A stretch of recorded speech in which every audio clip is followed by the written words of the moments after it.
Okay, let's dive right into this. Welcome to the Explainer. Today, we're cracking open the modern workplace playbook. We're going to go on a pretty fascinating macro to micro journey through the entire modern workplace ecosystem. We'll kick things off with the high-level structures that actually keep businesses running, and then drill all the way down to the super creative, dynamic ways companies are training their teams today. So if you've ever wondered how all the moving parts of a company actually fit together to build a healthy environment, well, you are in the exact right place. Let's get started. Here is a quick look at our roadmap. We are covering essential workplace departments, navigating your legal rights, the difference between harassment and discrimination, the power of video training, and finally, making training engaging. Starting with Section 1, Essential Workplace Departments, giving us the macro view of company operations. So a company essentially operates on four distinct but highly complementary pillars. On the left, we've got human resources. HR is all about the people, recruiting, onboarding, managing benefits, handling employee relations, the whole shebang. Right next to it is payroll. Now, a lot of people mix these up, but while HR manages the people, payroll manages the precise calculation of their pay. They make sure taxes and deductions are perfectly processed. They're tightly linked but totally distinct departments. Then, of course, we have IT. These are the unsung heroes fixing our networks, protecting data, and keeping the software running. And finally, operations. This group oversees the daily activities, literally making sure the products and services get delivered efficiently. Together, these four departments keep the gears turning seamlessly. Now, this foundational structure logically builds into the traditional chain of command. This dictates exactly how operations and communication flow, both downward and upward. It starts right at the top with the CEO and then flows down to directors, managers, supervisors, team leaders, and finally down to the employees who are executing the day-to-day tasks. And why this matters to you is actually pretty simple. Knowing this hierarchy helps you understand exactly where you fit into the ecosystem. Plus, you know exactly who to go to when you need support or, need to escalate an issue. Moving on to Section 2, navigating your legal rights or the rules of engagement. Okay. So these are the fundamental legal protections that every single employee holds. We're talking about things like safe working conditions, fair and timely pay, absolute freedom from discrimination and harassment, and, this is absolutely crucial, the right to report workplace concerns without any fear of retaliation. Seriously, these aren't just nice-to-haves. They are the literal, non-negotiable baseline for a healthy corporate culture. They would ensure the hierarchy we just looked at doesn't abuse its power. Now, within these protections, there's a major distinction in labor laws that gets confused all the time. We hear these terms thrown around, but what do they actually mean?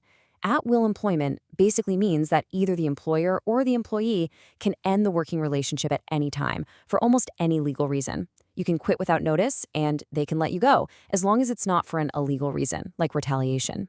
Right to work, though, is completely different. It simply means employees have the right to choose whether or not they want to join or financially support a labor union without it affecting their job. It's a really vital distinction to grasp when you're navigating your career and trying to understand your specific legal standing. Which brings us to Section 3, harassment versus discrimination, defining those legal boundaries. So the crucial point here is understanding exactly where the line is drawn. Harassment refers to unwelcome conduct. Think inappropriate jokes, unwanted physical contact, or bullying that creates a hostile or intimidating work environment. It is all about hostile behavior. Discrimination, on the other hand, is about unfair professional treatment. This happens when an employee is treated unfavorably in hiring, firing, promotions, or pay specifically because of a protected characteristic, like race, sex, age, or disability. So while harassment is technically a form of discrimination, they represent very different types of workplace mistreatment. Let's actually drill down even further on that, because discrimination isn't always obvious. You have direct versus indirect discrimination. Direct discrimination is an explicit action. For example, say a company only hires males for physically demanding jobs because they just assume women aren't capable. That is direct, clear-cut discrimination. But indirect discrimination is much sneakier. It happens when a blanket policy inadvertently puts a protected group at a disadvantage. A perfect example from our sources. A policy mandating Saturday shifts for everyone might seem totally fair on the surface, right? But it indirectly discriminates against employees whose religion requires them to observe the Sabbath on that specific day. All right, Section 4, the power of video training, or communicating the rules. 90%. Research shows that the human brain processes visual data 90% faster than dry text manuals. I mean, think about it. If you hand a new hire a 30-page PDF on compliance, their brain is going to fatigue immediately and retention drops to practically zero. But if you show them a structured visual, they absorb it almost instantly. And here's the resulting impact: over 70%. By ditching those static PDFs and moving to dynamic, structured video training, HR teams are seeing a massive 70% boost in employee performance and productivity. It's a real game changer. It accelerates the learning curve, clarifies all those complex legal definitions we just covered, and builds immediate trust. The core objectives of this kind of video training can be broken down into what we call the 5 pillars of onboarding. First up, compliance, teaching those basic legal rules we discussed. Second, clarification, making sure employees understand their specific roles. Third, confidence, helping new hires feel supported in their daily tasks. Fourth, connection, building those vital social bonds with the team. And finally, culture, aligning the new hire with the company's broader mission. A successful training visual really needs to hit all these pillars to fully integrate a new team member. So how do companies actually make these videos systematically? Well, it requires a precise 5-step structured workflow. Step 1, write a really compelling script with a clear goal. Step 2, design your storyboard so it aligns perfectly with your brand. Step 3, record and edit. Add your voiceovers and make sure the pacing is smooth. Step 4, distribute it through your internal channels. And Step 5, monitor the performance by tracking view counts and gathering employee feedback. Following this logical sequence ensures your training is actually hitting the mark, rather than just, checking a corporate box. And our final section, Section 5, making training engaging through humor, storytelling, and style. A big creative choice HR teams face early on is live action versus 2D animation. So when should a company use which? Well, live action, actually using real actors, is fantastic for emotional impact. It shows authentic, realistic scenarios that employees can really relate to. However, when you're dealing with sensitive compliance topics like the sexual harassment and discrimination policies we talked about earlier, 2D animation is often the way to go. It provides a nice, neutral, safe distance. It avoids real-life identifiers, which reduces viewer discomfort, while still clearly visualizing those complex legal boundaries. Top brands are applying all sorts of varied styles to keep new hires genuinely entertained. Zendesk, for instance, uses a really humorous storybook style to showcase their culture without all that dry corporate jargon.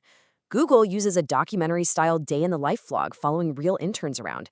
HubSpot leans into creative storytelling by using these self-aware superhero dramatics to explain their company history. And Burger King, get this, they made a funny training video featuring Snoop Dogg teaching employees how to grill hot dogs. Yes, literally Snoop Dogg. It's all about matching the style to your message. Humor triggers positive emotions, which enhance memory and help learners retain information while softening dry compliance topics.